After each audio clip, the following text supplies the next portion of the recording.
Erica and I went on a 7-day, 6-night backpacking trip in the far northwest part of the Grand Canyon, exploring several areas including Deer Creek and the Deer Creek Campground, the Colorado River, Kanab Creek, and Jumpup Canyon.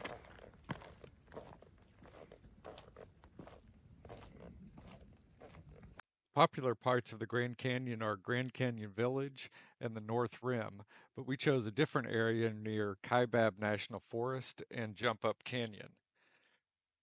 This was a very remote area. For example, in 2023, one of the use areas we camped in had a total of 81 people visit it with an overnight permit for the entire year. You can compare that to an area like Bright Angel Campground, which had almost 17,500 people visit with overnight permits in 2023 and has thousands more visit it without a permit for just the day.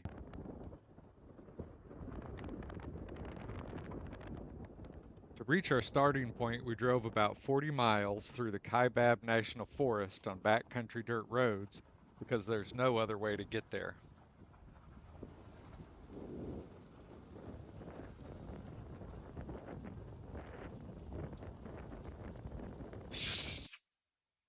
On our first day, which was April 12th, 2025, we parked in the Kaibab National Forest between the main trailheads we plan to use for entering and exiting the canyons. Our goal for day one was to hike down into the canyon to the Esplanade level.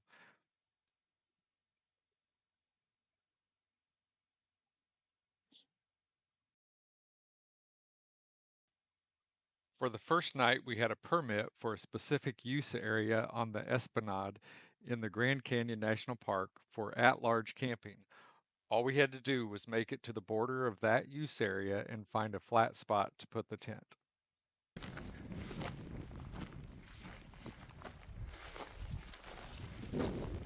We parked in the Kaibab National Forest, and the initial part of our backpacking involved route finding across the countryside to reach the road leading to the Indian Hollow trailhead. Once you are close to the rim of the canyon, you are in Grand Canyon National Park, so you need a permit for any overnight stays. Part of our trip was in the Kanab Creek National Wilderness, where permits are not needed.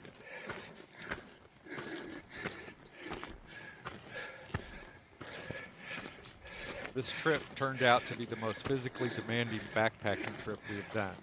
It required much more planning, but resulted in an epic adventure.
Okay, for day one, we got to the Indian Hollow trailhead, which is up around here. Go through a couple little switchbacks, and then the trail follows along on this ledge up on top, all the way up above those towers till you get over here, and then you do a couple little switchbacks, and then you start doing bigger switchbacks till you come all the way down here.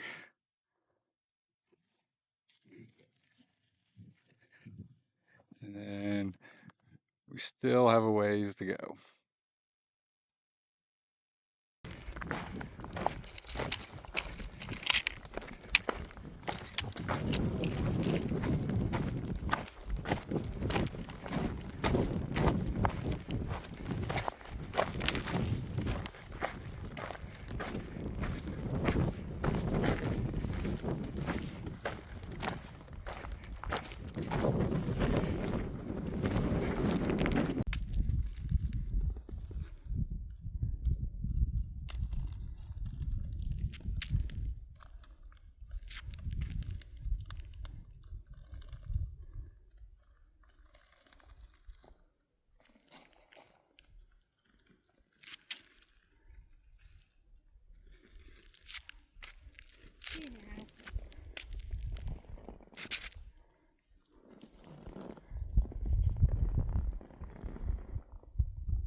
On day 2, we had a permit for a designated campground at Deer Creek in the Grand Canyon National Park.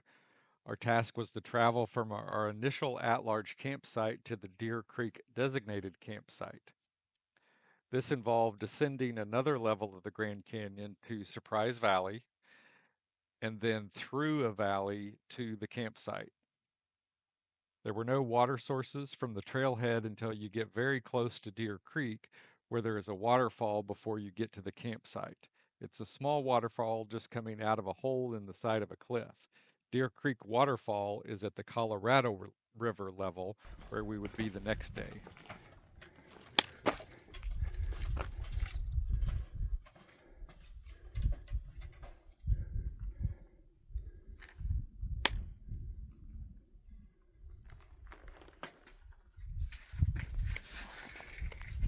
There's Poopy.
That's a Teenage Mutant Ninja Turtle. Okay. It is. Look at it.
On the third day, we aimed to reach the Colorado River and travel as far down the river as possible. Despite anticipating difficulty, the journey was more challenging than expected. We did make it to Fishtail Canyon and camp there, but that was short of our intended destination.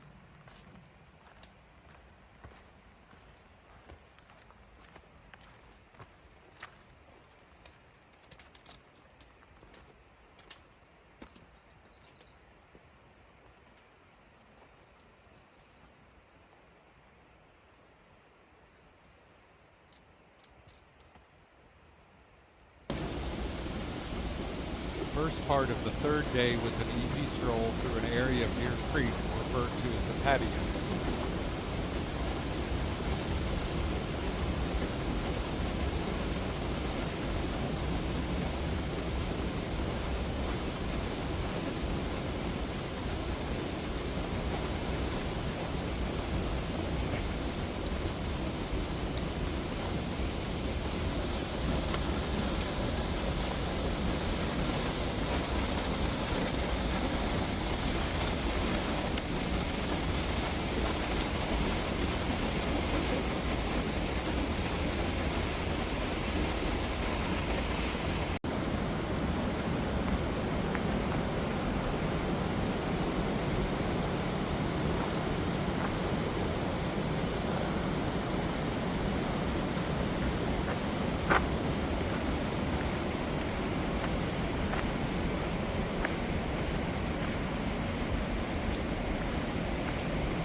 After the patio, there's a down climb that takes you all the way down to the Colorado River and Deer Creek Falls, where we took a break.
After resting at the waterfall, we continued down the Colorado River, which proved to be the hardest part of the trip due to exposure and high temperature, lack of a trail, and boulder hopping for the next 2 days.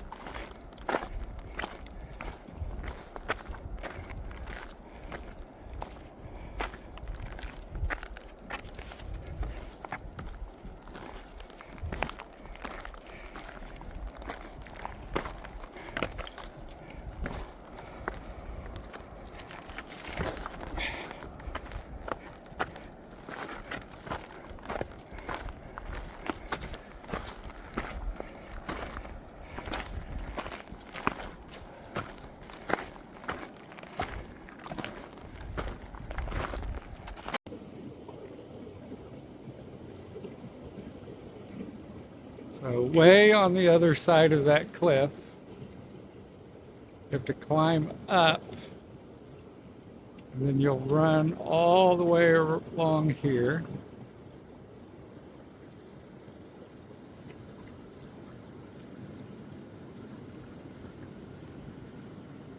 So you get to about there, and you'll start coming down, come around here, and then there's a nice beach area.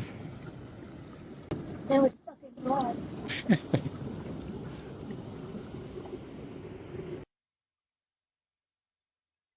On the fourth day, we aimed to progress down the Colorado River and up Kanab Creek Canyon, but this part of the journey was as difficult as the previous day due to the boulder fields, the lack of trails, and over 100-degree temperatures at times. We had to take multiple breaks and go down to the river and cool off in the cold but clear Colorado River.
That's easy.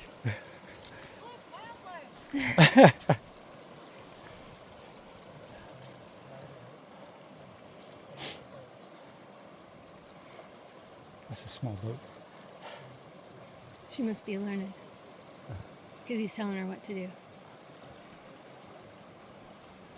We saw multiple groups of rafters floating by as we hiked down the Colorado Those River. rangers. We also saw Oh, those 3 guys floating who were Yes, they pack are. rafting a route similar to ours. They yelled out that they were also heading up Kanab Creek Maybe. where we were going, and we ended up catching up to them a couple days later.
On the 5th day, we followed the canyon as far as we felt like going, taking a side trip up a side canyon along the way. The journey was much easier than the trip down the Colorado River and had a lot of shade, so it was a lot cooler. The hard part was several large boulder fields that required navigation around, through, or over. For the next 2 days, we traversed a narrow canyon with high walls lacking cell phone and satellite service.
This is an example of just one of the large boulder fields that was difficult to get through, although it was one of the easier ones actually. You either had to try to find a place to go over some boulders, or you could always go through the water, but in places it was well over waist deep.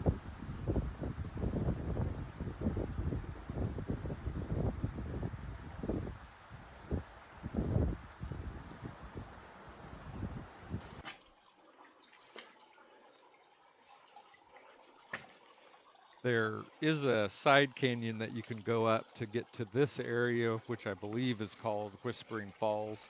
It's only about a quarter mile or maybe a little less off of the main canyon. And then when you get to this area, you can't, or we couldn't, go any farther up this side canyon.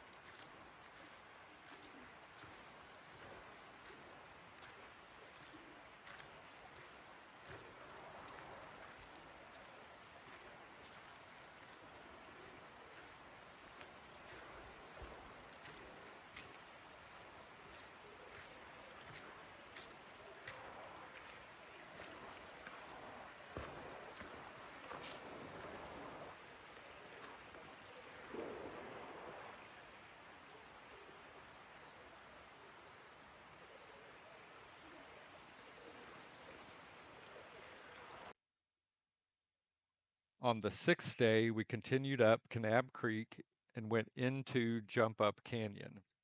We were aiming to camp near Mountain Sheep Spring. The canyon was so deep and narrow that our GPS didn't work, although we didn't need it since you really couldn't get lost going up a narrow canyon.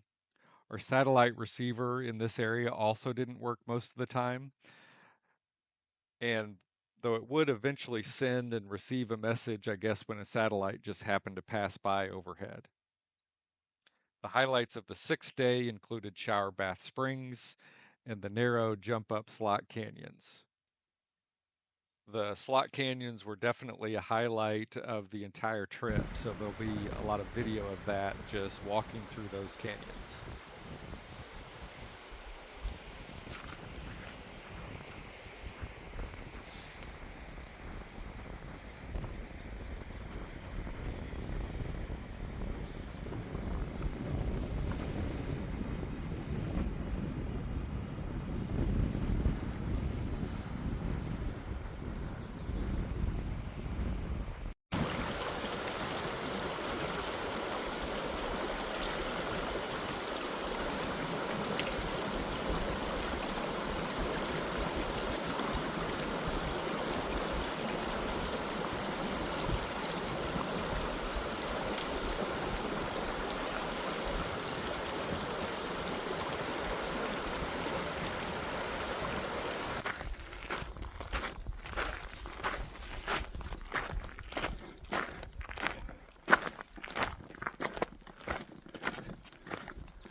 On the last day, we traveled from our campsite at Mountain Sheep Spring to the Esplanade level of the Grand Canyon, then up to the top of the rim. Once to the rim, we had a road hike back to where we had parked the truck.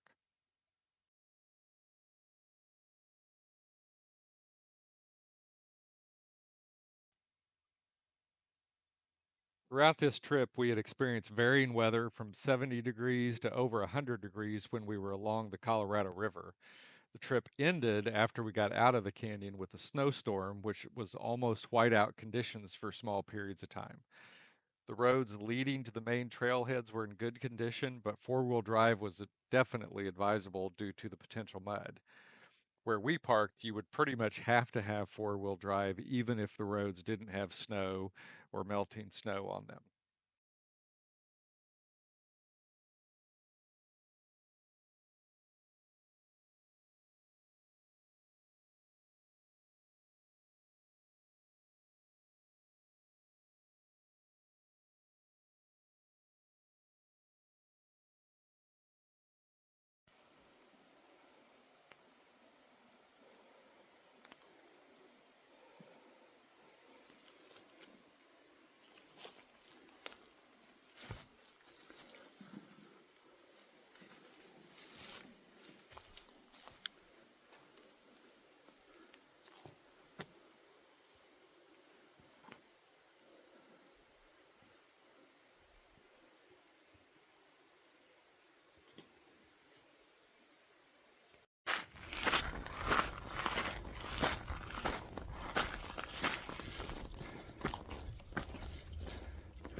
It's our last day, and to get out, we have to go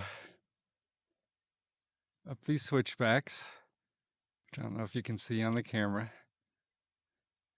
And then once we're up above this cliff line, then we're going to travel along the cliff line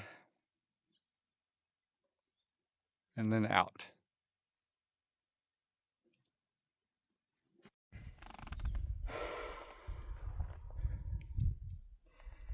Definitely glad it's cold. It is?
some rutted areas and the slick mud from the melting snow, we slowly drove out of the Kaibab National Forest, returned to paved roads, and then headed home.